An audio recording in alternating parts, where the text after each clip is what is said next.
Hello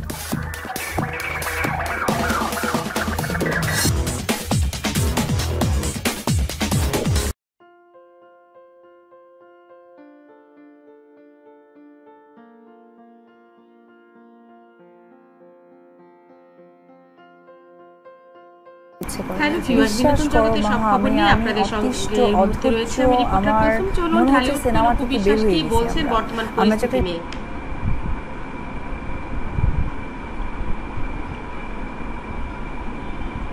ইন্ডাস্ট্রির মানুষটা বের হয়ে গেছে 2016 সালে। অপু বিশ্বাসের কথাগুলো চলুন তার মধ্যে থেকে পুরো ব্যাপারটা জানি আমরা, তিনি আসলে কি ভাবছেন বর্তমান পরিস্থিতি এই ডিসিশনটা নিয়ে আমি কেন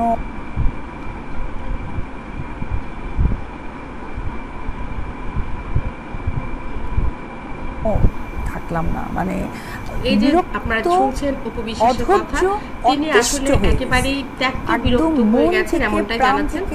মানুষ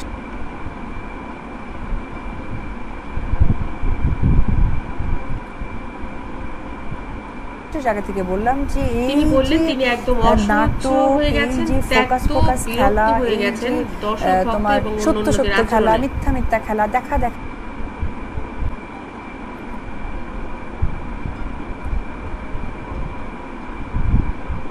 খেলা, তারপরে হচ্ছে প্রেজেন্ট প্রেজেন্ট খেলা, তিনি মুক্তি পাবেন সেই উপায় মানে এটা কোন ভাষায় বললে এমনটাই জানিয়েছেন দর্শক থেকে শুরু করে ঢালিউড হিটার্সরা অব্দি বিশ্বাস করবে, মানে পুরো অতিষ্ঠ হয়ে গেছে। মানে এটা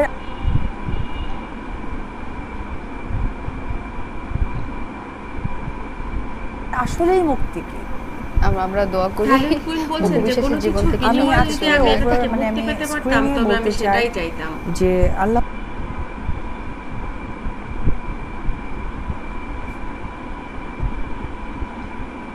তাআলার কাছে আমি সত্যি মানত করি যদি কোনো ভালো কাজ করে থাকি সেই কাজের বিনিময়ে হলেও তিনি যেন আমাকে আল্লাহ মুক্তি দাও।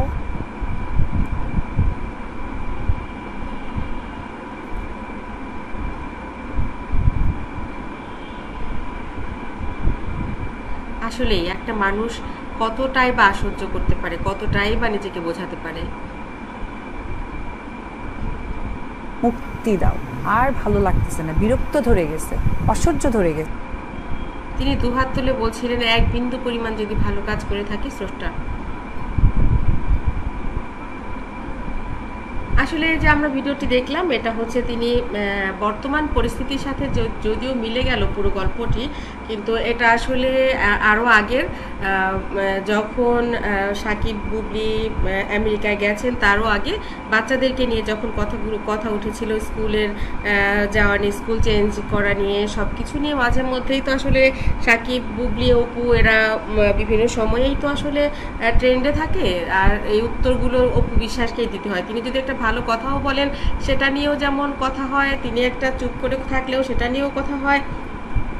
মোট কথা বলতে বুবলি সাকিবের জীবনে আসার পর থেকেই তো তাকে আসলে প্রত্যেকটা জায়গাতেই প্রশ্নের সম্মুখীন হতে হয়। এই কারণেই তিনি আসলে এই কথাগুলো বলছিলেন যে স্রষ্টার কাছে দুহাত তুলে আমি মুক্তি চাই, আমার এই জীবনটা থেকে যদি আমি কোনো কারণে যেন ওই জীবনের এই বছরগুলো যদি না থাকতো তাহলে আসলে আমি অনেক বেশি হ্যাপি থাকতাম, আমার জীবনটা আসলে অনেক সুন্দর হতো। কিন্তু প্রত্যেকটা মানুষের জীবনেই একটা কিছু থাকবে যেটা নিয়ে আসলে তাকে সারা জীবন একই রকমভাবে একই আনন্দে একটা মানুষ কাটাবে, এরকম আসলে তো হয় না। প্রত্যেকটা মানুষের জীবনেই এরকম ব্যাপার আসে এবং সেটা চলেও যায়, এবং সেটা যদি ধৈর্য ধারণ করে সময়টা পার করা যায় তাহলে আবার সুখ আসে। অপুর জীবনেও হয়তো সেটা আসবে, এই তো আর কটা দিন গেলেই হয়তো অপু সব কিছু মিলিয়ে সুন্দর একটা জীবন তিনি পাবেন।